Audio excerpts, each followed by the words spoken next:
Hello, firstly, can everyone hear me properly? Sounds quite loud, so hopefully it's fine. I'm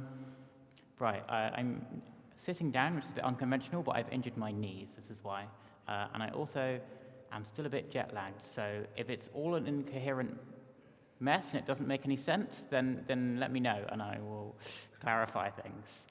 So yes, this talk is on the state of Rust UI, so it's kind of like a summary of everything. I've got a slide about me, and then we'll get into the talk. I have a background as a full-stack developer doing JavaScript on the front end and various languages, JavaScript, PHP, etc. on the back end. I've been kind of working with Rust since roughly when the 1.0 release came out.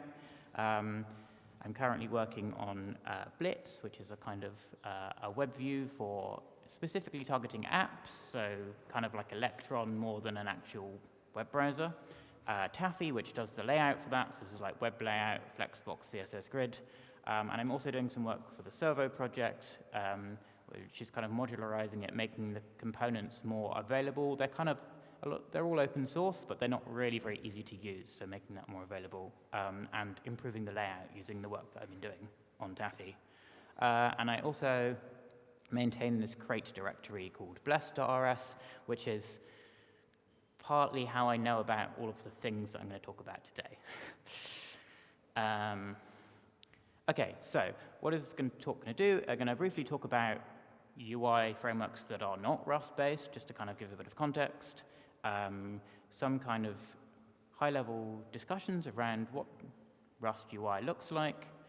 And then I'm going to go in quite a lot of detail through a lot of different things around how good is Rust UI, what can it do, what can it not do, what's being worked on, what isn't being worked on and really should be, what do we need.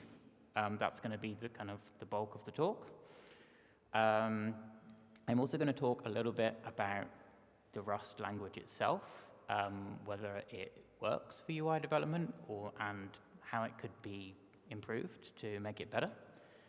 And that last bit about native and web, there might be a little bit about that, but I don't think actually is very much. I wrote this slide before I wrote the rest of the presentation.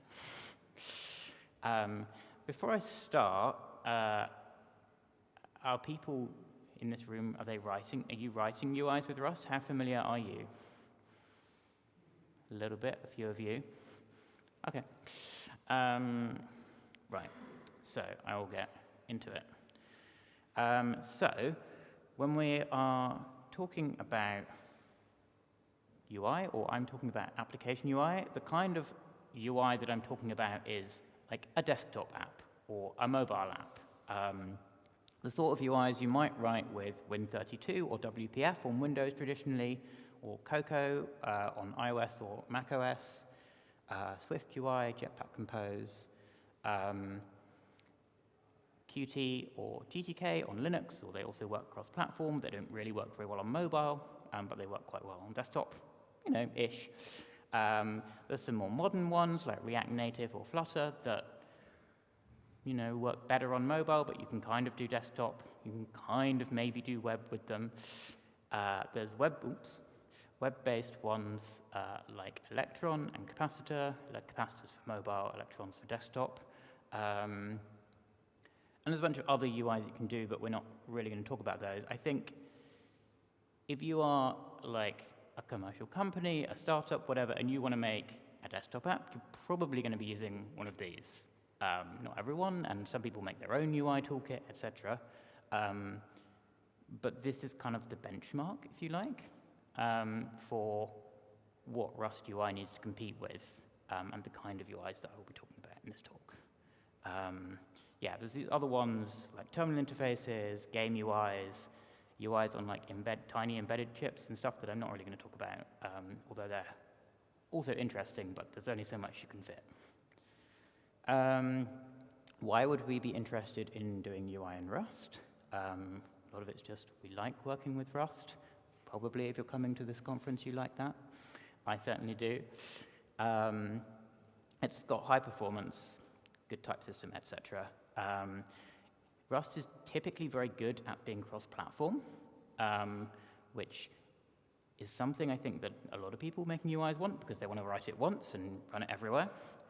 There's also a unique opportunity to replace not only the higher level bits, but the lower level bits. So if you look at something like Flutter or React Native, that are these modern frameworks that are cross-platform, the low level bits are still in C and C++, and that's kind of okay, but it's difficult to work with.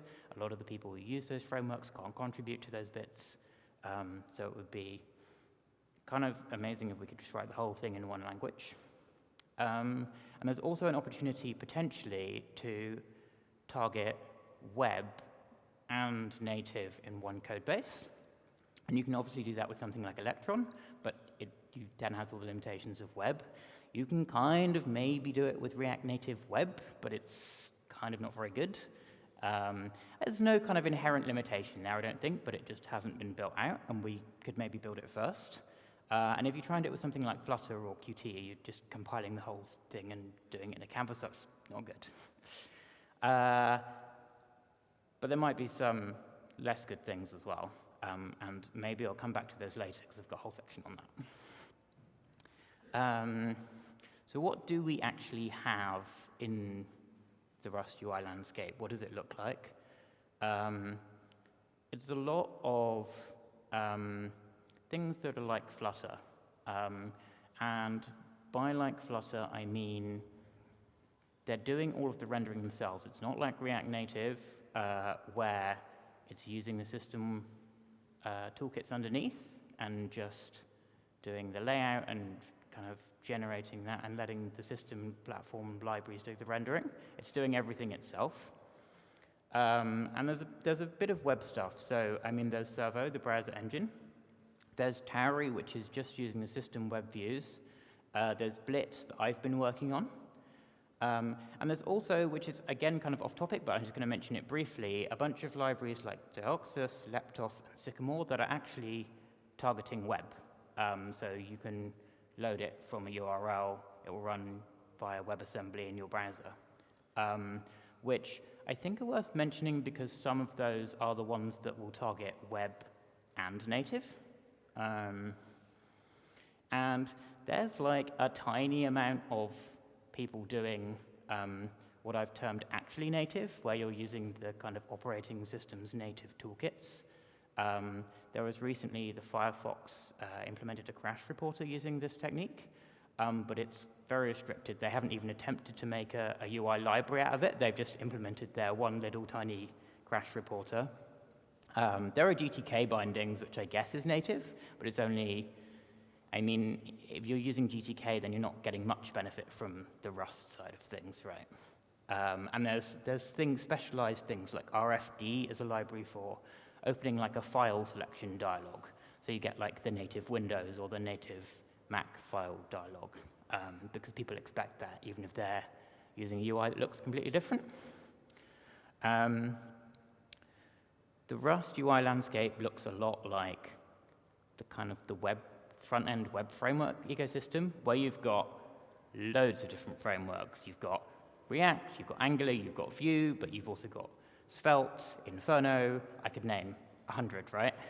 And in Rust, it's similar. You can see up here I've got loads. But similar to the web front end, there are a few that are more used. And then there's a whole long tail of ones that are perfectly good, and there's nothing really wrong with them, but you're probably not going to want to bet on it. But some people will, and that's perfectly fine, I think. There's a lot of friendly competition and sharing of ideas, and it's quite nice. There's also a lot of modularity. So a lot of the things I'm going to talk about are shared libraries that a lot of frameworks can use to build their functionality. And I think that's kind of enables this spread of different frameworks, because it means that they're not having to build everything from scratch. I mean, one of the things that I have really realized when researching this is that UI apps are incredibly complicated. There is so much that goes into them, and I kind of knew there was a lot that goes into them, and I researched this and I was like, oh my goodness. There is, and then it just doesn't, it doesn't ever end. And there's a mix of community and commercially funded work. I saw a thing the other day that was counting the number of developers or contributors to Flutter. And it was interesting because I think they counted 90 people or something they would consider core, and like 300 or something that are, actually contributing in total. And I was like, wow, that's a lot. I had no idea, because I think the numbers of people who are working on projects in Rust is like 5 max, maybe, maybe 10, but like, and there's lots of projects, so in total it ends up being maybe more people, but still, there is money coming into Rust UI, but it's early and it's small amounts at the moment in the grand scheme of things. And here's just a great big list of projects that I probably won't go through individually, but there's UI frameworks, which are really what we're talking about here. There's other kind of immediate mode frameworks, the front-end web that I mentioned before. I think the web engines are worth calling out, partly because Firefox and Chrome are on the list. So some of the components that were originally made for Servo have made it into Firefox. This is WebRender and Stylo, and those are the main ones, but there's some other ones as well, like I think the Rust URL crate. And a lot of those haven't really been that available for use by the people. As I said, they're open source, but you try and use them and there's no documentation and there's no examples, and you're like, I don't know. But again, a bit of a side note, but that is hopefully going to change in the next few months, and those will be more available. And there's also some work coming out of the Chrome team now. They're doing a lot of work on fonts and possibly rendering. I imagine there will be more projects to come. And these are all things that like the Rust UI ecosystem can build upon and take this very high quality engineering that's going into these well-funded projects. And the game engines as well, which I think is interesting because traditionally game engines would not have used the same technology as desktop apps. But in the Rust ecosystem they are, and it's quite nice to have that sharing going on. Okay, so this is the main bit of the talk, and this is the table of contents, if you like. These are the things I'm going to talk about. The things on the left here are basically what different capabilities you might need to create an app, and then we're going to talk about for each one, like what's the kind of status, what's going on. And then on the right, there's some kind of broader issues that are kind of more to do with the toolchain and stuff rather than specific areas. Okay, so first thing you need to do on an app, you need a window to put things in. Can we do that in Rust? Basically, yes. If you want a window, we have Winit. It is kind of a blessing and a curse. It's great because it does all of the basic things that you need. It works on all of the platforms that you probably want to target. That's very simple, and you just know that you need to win it. There's not really much in the way of competition, but it's also terrible because it doesn't do everything that you want it to do, and it gets in the way of you trying to do that if you want to do it. So I know some frameworks have got forks of Winit, but that's not really very sustainable. But the good news is that it does seem to be changing. So Winit is currently refactoring to a trait-based API. Winit 0.30 came out recently with that change.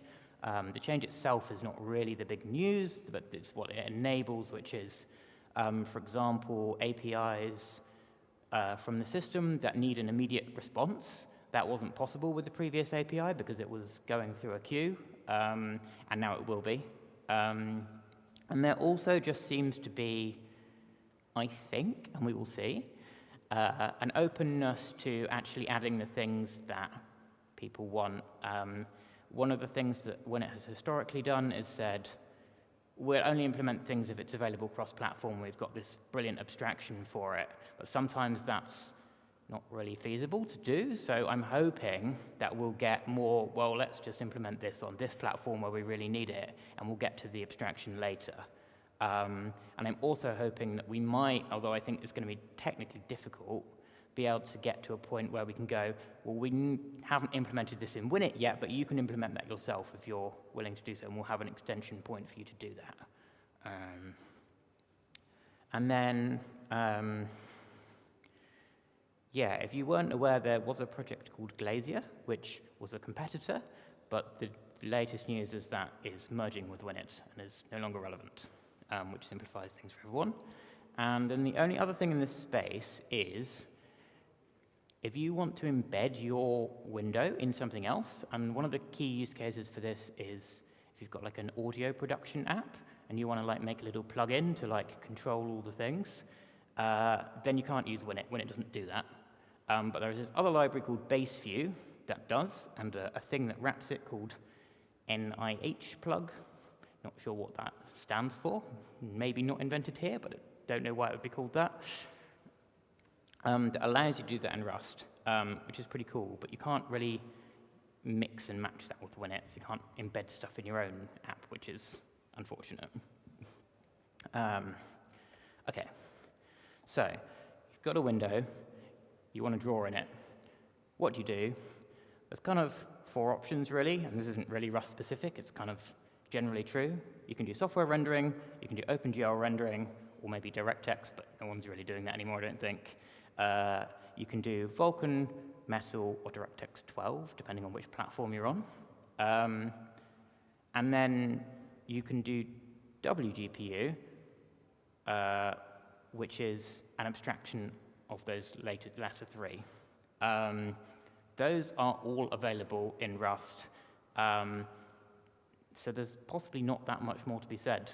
I'm going to move on because it's good news. You can do that. On top of that, you probably don't want to be using those directly. So there are a number of libraries that you can use that give you more of a, rather than I'm going to write a shader, it's I want to draw a rectangle, or I want to draw some text, I want to put an image here. And there are a number of these as well. A lot of the pure Rust ones have got kind of missing features, like maybe you can't do blurs and shadows, or maybe you can't render text very easily. I think those gaps will be filled in fairly soon. But the 2 that you can really count on to basically be able to do anything is Skier Safe, which is the bindings to the C++ version of Skier, and WebRender, which are used in Chrome and Firefox respectively. Skier is kind of great, it's well documented, but it's really annoying to build, but you can, and people are doing it. WebRender is easier to build, it's Rust, but it's terribly documented. I think unless you're hitting into the limitations of the other ones, the Rust ones, then use them. And you can kind of just take your pick of which rendering technique you want it to be using underneath. And then the ones at the bottom there, Velo is quite exciting. It's actually using compute shaders rather than the kind of more traditional built-in rendering pipelines, which is, in theory, is going to lead to fantastic performance, and it is, although it's still quite immature, so there's kind of kinks. But if you're willing to go onto the cutting edge, then you can certainly use it, and it will probably mature soon. And the other thing just to mention is there are quite a lot of UI libraries, including Iced, which is probably the most used one, which are just using raw WGPU and implementing their own render. And that's a very viable thing to do. It's worth calling out separately text rendering, specifically rendering of an individual glyph. So this is like a letter, but it might also be a ligature or an emoji. And it turns out that this is quite hard to do. It also turns out, and I didn't realize this, that you do render one glyph at a time. I kind of assumed that the way it would be done is you go, here's a string, like a Rust string, go away and render me this text, please. And obviously, if you have a complete enough library, you can get that. But it turns out that the rendering of an individual glyph and the working out which glyphs to render and where are quite separate processes. So this is just about rendering the glyphs, turning the font file into an image, basically. And there are basically 2.5 options here. The top one is the web render glyph renderer, which uses the underlying system libraries from Mac OS and Windows and Linux to render glyphs, which the benefit of which is that you get the exact same rendering that every other app on those platforms is going to get.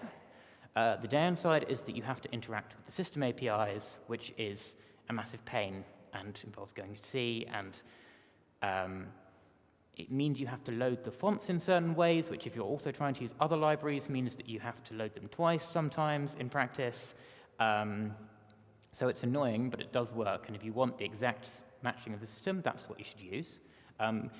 This, by the way, is what you get if you render with WebRender and you use its text API, but you can also use this as a standalone crate.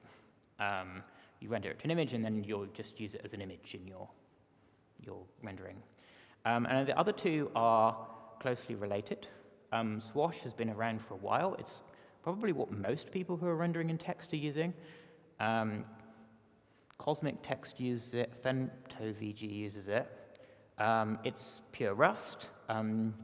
It does what is called scaling and hinting, which is turning the data in a font file into very precise vector paths for a specific font size that can then be rendered with a generic kind of vector renderer, if you like.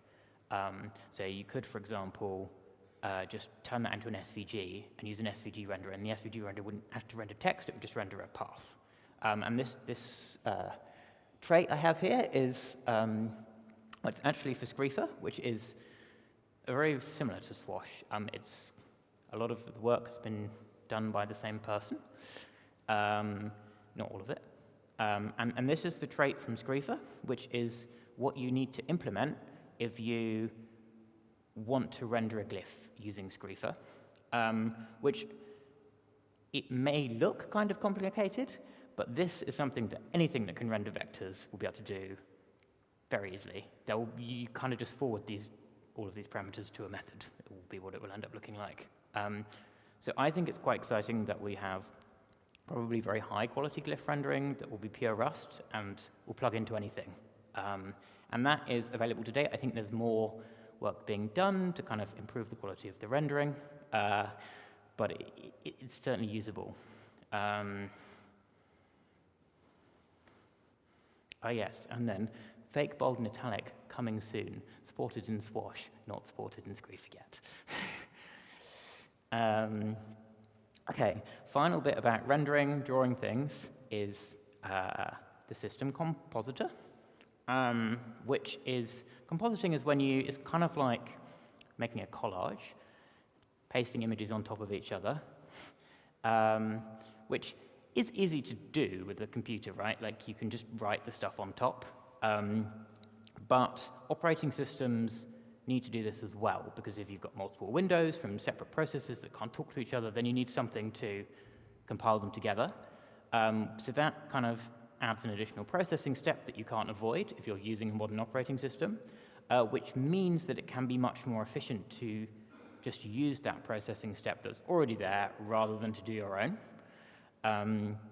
So the use cases for this are scrolling, because if you can just render to a texture and then get the operating system to move it up and down, that's much more power efficient than rendering everything again every frame. And then a lot of these other things are basically including content that will be coming from something else that you're not rendering inside your app. So that might be video, because video tends to be hardware accelerated, so then you're getting that from the kind of the coprocessor. Could be a web view, because you're probably not implementing that on your own code. You could, but you're probably not. It could be, the widgets from like Cocoa or Win32 or whatever. Or just, if you've got, say you're wanting to implement an editor or something and you want to have your app content in there running in a separate process, something like that. So this platform support for that is probably from Windows 8 upwards, and on Linux only really Wayland. And the way to kind of then make that work with everything else is to just kind of implement your own compositor, I think. Might be making that up. And then you can have the same architecture for everything. And basically nobody's doing this. And the reason I'm mentioning it is because I would like people to be doing this.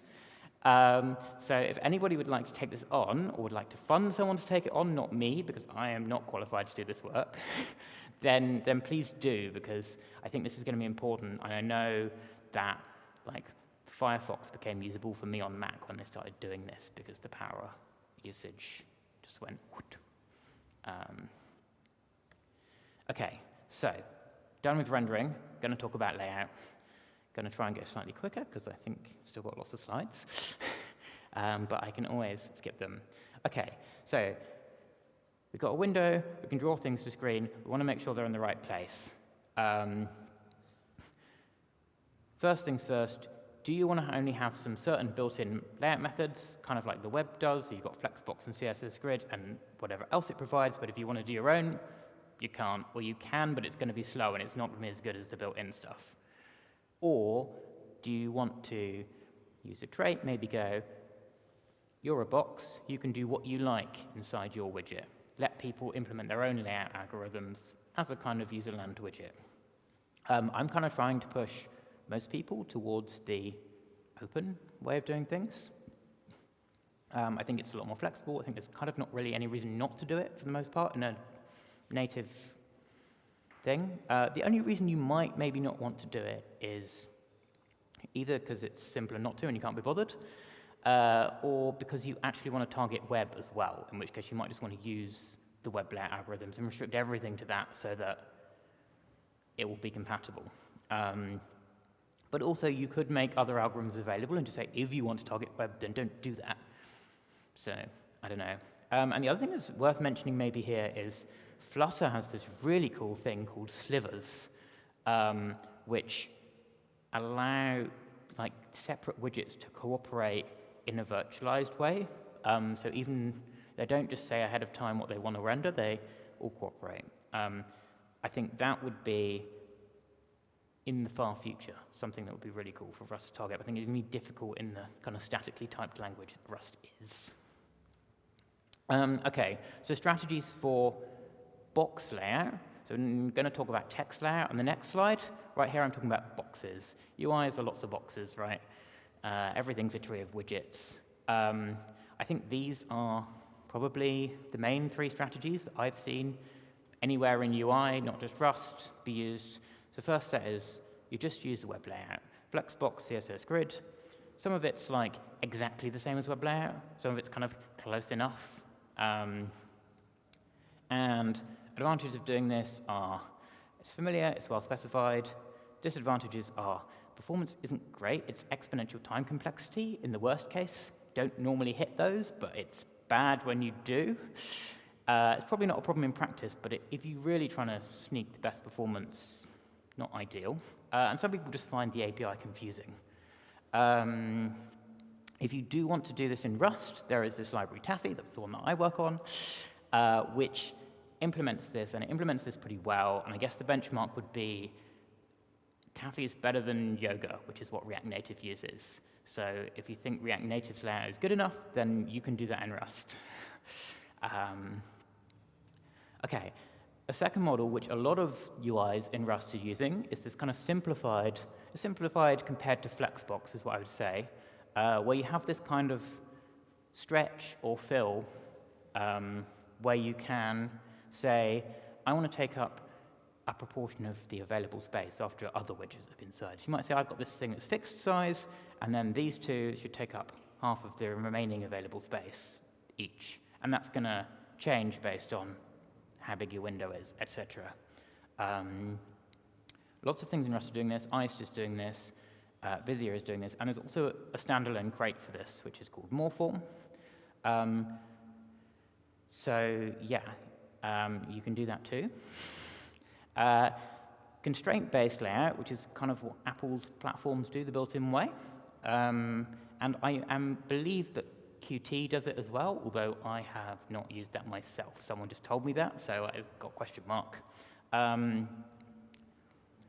is another way of doing things. It's kind of about aligning things with each other. And I want to say you can't really do that in Rust currently. There's no reason why not, but no one's implemented it. Apart from Ratatouille, the TUI framework. I personally do not miss this, but if you want it, then you need to find, yeah, you can't. But yes, basically the conclusion for layout is there's lots of options, and we're looking pretty good. Text layout, on the other hand, you can do basic text, but there are so many things that you cannot do. Rich text you can kind of do. You can't do with anything in the Rust ecosystem an inline image or an inline widget, kind of like Web's inline block. You can't do excluded areas where you're like laying around something. You can't do like floated images or pull quotes. There are these two libraries, Cosmic Text and Parley, which do the basics. And I really wish I could tell you that one was better than the other, but it's kind of not the case at the moment. I hope that they will either merge or, I don't know, there will be a winner at some point. What I would say at the moment is Cosmic Text is quite optimized for the kind of mostly monospace use case, which is either like a text editor or a terminal, and you've got loads of lines of text. It's got this like virtualized optimization. You've got loads of lines of text. It doesn't need to render them all. It's good for that, but what it doesn't support is like multiple lines, like sizes of text in the same line, which is obviously something that you might well want. So if you want that, then you'd probably be better off using Parley. Not going to talk about shaping, but there's lots of options there, including bindings to half buzz, which is kind of the golden standard, and swash, which is possibly going to be turned into a pure Rust alternative in future. Can we do basic input, mouse, keyboard, etc.? Yes, we can. There's possibly some improvements to be made, but it does work. What we don't have very good support for is what is called IME, which is used for composing accents and things on characters, or if you're using something like Chinese or Japanese, actually getting a glyph in the first, like a character in the first place. It's also used for emoji keyboards, I believe autocorrect on some platforms. So it's quite important, especially on mobile, autocorrect is super important. And obviously, if you're using a language that requires you to input like this, like you can't use it otherwise. And there's very basic support for this in Winit, but it's not good enough, basically. And I think this is one of the key things that we need in Rust to kind of be competitive with other UI frameworks and go, yes, I can build my app in this. Good news is that there is funded work for this through the Linebender organization. They're mostly focusing on Android, I think, but I suspect that work may spill over through the kind of wider open source community into other platforms as well. I hope so. But yes, that is something that hopefully we'll get in the next year or so. Right. So once you've got, you're rendering it, it's in the right place, you've got input, you need to actually expose an API for it, right? This is where you might use something like React on the web, or whereas you more traditionally would have had just an imperative API, right, where you mutate a tree of widgets directly. In Rust, we have a lot of kind of modern style frameworks that do what React or Solid.js or Flutter or whatever do, where you have this declarative system. I've got some screenshots up here. That top one is Dioxys, that second one is Leptos. They both target the web, but they will also target native, and they've kind of got this nice abstraction where they're like React is, where you can target React DOM, you can do React Native, you can also do React SVG or React PDF. With Dioxys and Leptos and Xylem, you can, in theory, target anything. And in fact, all three of those do have, to varying degrees of maturity, an implementation that targets web, and this is like DOM nodes web, and an implementation that targets kind of a native rendering backend. And I think putting those in a unified API is a bit of a work in progress, but I think it is the aim, and it probably will happen, which is cool. That is the same. This is iced, and this is Xylem. Iced is a bit more verbose, but it's got this kind of quite pure way of working with things that fits well with the borrow checker. So it's kind of, basically there's lots of options, and you can pick one, which I think is good. I wanted to talk about accessibility and automation, which I've put together because I think they're kind of the same in some ways. So accessibility is, for example, the ability for your app to be used with screen readers, which both means exposing your content to the screen reader so it can read it out to people, but also allowing the screen reader to then update your app and drive changes and, input text, click on buttons, etc. You also need some kind of focus system, font sizes, etc. Now we have this library called AccessKit, which is really good. It's good, but it's not complete yet, and I think it's got rough edges, and I'm hoping those will get improved. I also think a lot of the problem with it is not the technology, it's that people don't know how to use it, and I certainly don't. I don't know how to use a screen reader. It's very hard for me to test whether my app is working correctly with the screen reader. So I'm also hoping that we will get just more information on how to do this at some point. And another thing that I certainly as a UI developer really want is to be able to do automated tests for continuous integration. Do I need to stop, by the way? A couple more minutes. So yeah, and in these cases, being able to actually see what your app is doing, what's the layout, what network requests are going on, can I drive this automatically? We don't have that yet. I think it could possibly be built on some of the same hooks that the accessibility stuff is being built on, but it's not there yet. There are a lot of other things that we might want to be able to do. Some of this stuff exists, like system menus and clipboard, but a lot of it does not. And I think it's only relevant if you need that in your app, but some people do. We ought to be documenting our libraries, and the quality of documentation in the Rust UI ecosystem is very uneven, both for end-user documentation and for documentation of the code itself and how to contribute to it. And I've got some examples here. This is Dioxys's guide, fantastic. This is Iced's guide, pretty mediocre. But they have a lot of examples. This is MakePad's, basically the entirety of their documentation. They really need to up their game. And that's their Rust doc, also useless. This is, and I'm going to compare here Parley and Cosmic Text, which are competitors. This is Parley's documentation. What are you going to do with that? And this is Cosmic Text documentation that actually runs you through how to use it. So yeah, my point being, if you haven't documented your library and your code, you should. There are lots of things that hopefully might come down the pipeline to improve compile times. A lot of those are just improvements in the compiler themselves. Some of them we might just be able to optimize the code itself, write less code in the first place. But the one that I think is particularly interesting is hot reloading. And I wanted to point out to everyone that this does exist in the Rust ecosystem. Dioxys, Leptos, and Bevy all implement this to some varying degree. And it basically means you can avoid having to recompile and therefore hitting the compile times, which is really great. And I'm hoping that can come to more libraries, and etc. Okay, I've got 3 more slides. Are there issues with the Rust language that we could change in some way to help it?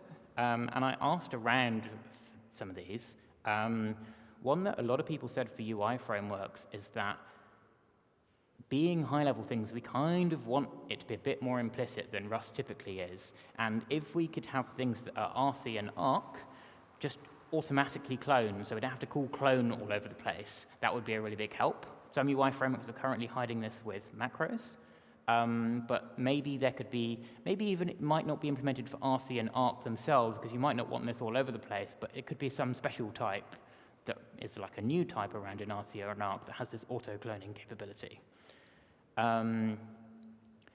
One that I think a lot of people have probably hit at some point in time is they want to have two mutable methods on a struct, borrow different fields at the same time, but you can't do that, even though you really should be able to do that, because there's no way to tell the Rust compiler which fields you're borrowing.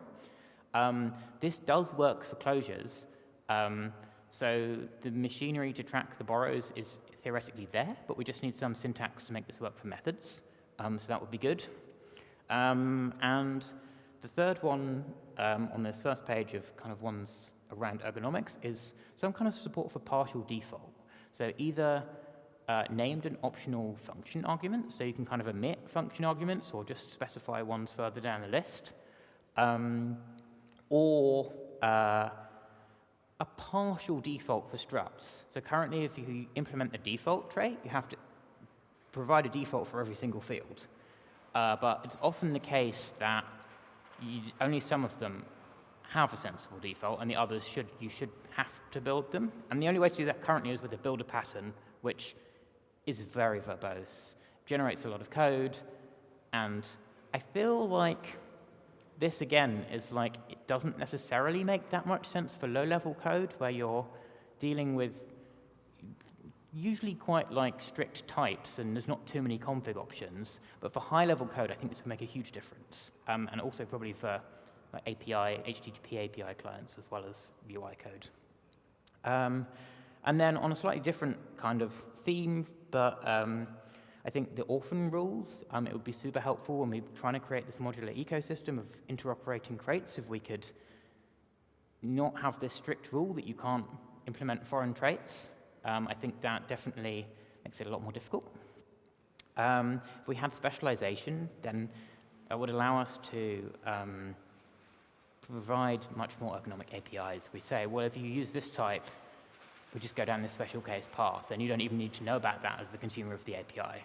I think we could do it without actually having function overloading, so you still only have one implementation of the function. It shouldn't increase the complexity of the code, but you just do different things for different types. And then something that's come up for a couple of use cases, one is reducing compile times, and one is kind of making very customizable crates, more customizable than you can just do with feature flags. The example being Stylo, where you may want to customize exactly which CSS properties, make up your own CSS properties. It'd be really good if we could have code generation that is better than just a build.rs, basically. Okay, final slide. This is a summary. I think these are maybe the things that we may want to happen. So we really want to get text right. I think that's, for me, that's probably the key blocker for Rust at the moment. The layout is not good enough, and the input is not good enough. We need to get the accessibility right, because it needs to work for everyone. And certainly if you're shipping a commercial app, maybe some people would ship it without, but you probably shouldn't, and lots of people would not, they choose a different technology. I think the winner improvements are really important, because otherwise we're just blocked from accessing so much of the system, and that's kind of half of the motivation for doing a native UI in the first place, right? And then, yeah, we just want to build out more widgets, it's immature, document stuff. And then longer term, there's these bits that would be really nice. And yeah, I'm sorry that took so long. I had way too many slides. All right, thank you. Thank you, Nico.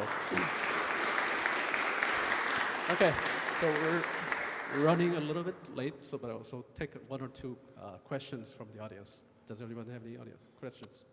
Okay, go ahead. So I agree with the text rendering is a bit of a mess at the moment.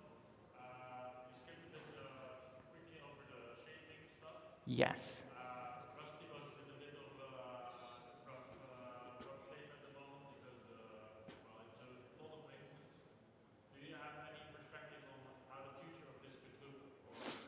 So, I mean, Rusty Buzz does seem to have been picked up by, I'm not entirely sure who, but I've been tracking it, and there are more commits coming in.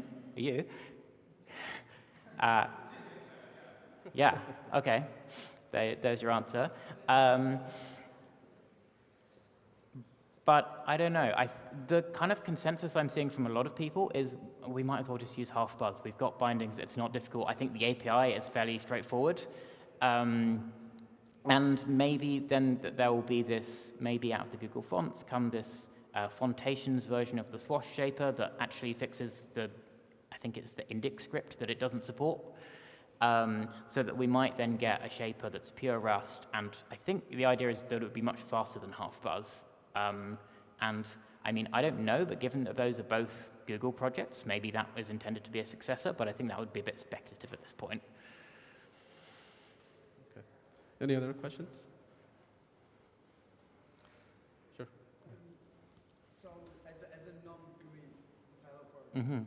would you say Rust is already ready for, since people are developing, is it already ready to, if I start now in building my app, once it hits production, is Rust in a good enough state to sort of keep it in production indefinitely? I mean, I think if you've built your app and you're happy with the functionality, Rust is generally very stable, and that applies to a GUI app as well. For me, a lot of the text stuff is a bit of a blocker if I was going to ship an app, I think. And ideally the accessibility stuff as well. Everyone's got their own requirements, obviously. One thing that I do think is interesting is I think the front-end web frameworks are actually probably ready for production, which super surprises me because I was very skeptical about this. But they're beating well, certainly React, but they're really close to the top JavaScript frameworks in terms of performance. The bundle sizes are around 130 kilobytes in the smallest cases, which is again competitive with JavaScript. So yeah, I don't know. It's a bit off topic, but I think that is, and I think the UI framework's not really quite there yet, but you can.